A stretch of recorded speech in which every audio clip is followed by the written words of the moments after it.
Calico Charms by Linda, Wyoming. I was 11 when I did the simple math.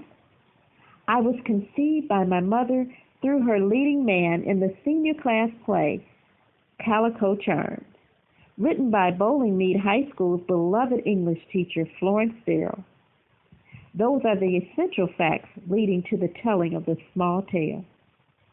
On this evening, some 18 years later, I was being escorted by my father to the school's dramatic club dinner, during which I would receive a special award for my performance in the same play, in the very same role as my mother played. At our table was my leading man, a handsome boy, but one with whom I shared no special chemical connection as my mother had with her David Rigby and Charms.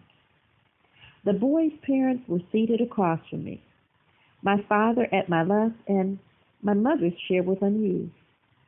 No matter to the rest of the faculty and drama clubbers in attendance, because my father has enjoyed one of the busiest and most publicized of television careers among his fellow thespians, starting out in pretty soap opera roles, and, as he has gradually and gracefully added years, rising to his present star billing as the long-running head of a large urban vice squad. You know the show. I will not plug it here. His off-screen comings and goings have also been well covered, linking him with this actress or that, but never, it seems, with final and concrete documentation. Suffice it to say, Bowling Mead High School was understandably honored by his surprise guest appearance. My mother was not here tonight because when I was an infant, she made the irrevocable decision that the acting life was not for her daughter with its precarious economic odds, and that if my father were to pursue it beyond the Bowling Mead Drama Club, he would pursue it alone, which is exactly what he did, and handsomely. For me, all of this has been a source of more acceptance and sadness for as long as I can remember. When my father picked me up in the airport limousine, he knew better than to even ask my mother if he could come into the house. Following, we sat in mostly silence all the way to the auditorium. But once there, when my name was called and I was asked to come up to the stage with my famous father to receive the award, I felt this terrible, nearly consuming loneliness for myself and for my mother.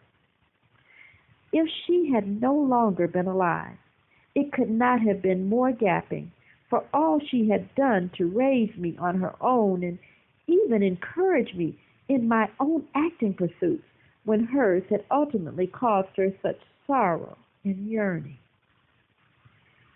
As my father rose and took my arm, an audible hush fell over the hall. There, at my other arm, was my mother in a sequined black and gold calico-patterned evening dress that showed off her remarkable figure, but did not show the years of stationary and roadworthy bicycle work it had taken to attain that feminine form. I think even my father was stunned by it, but mainly by her sudden appearance. As we headed up, all he could think of asking my mother with that charming television smile of his was, "Where do you think you're going?" To which his leading lady from Calico Charms replied without blinking, "To California."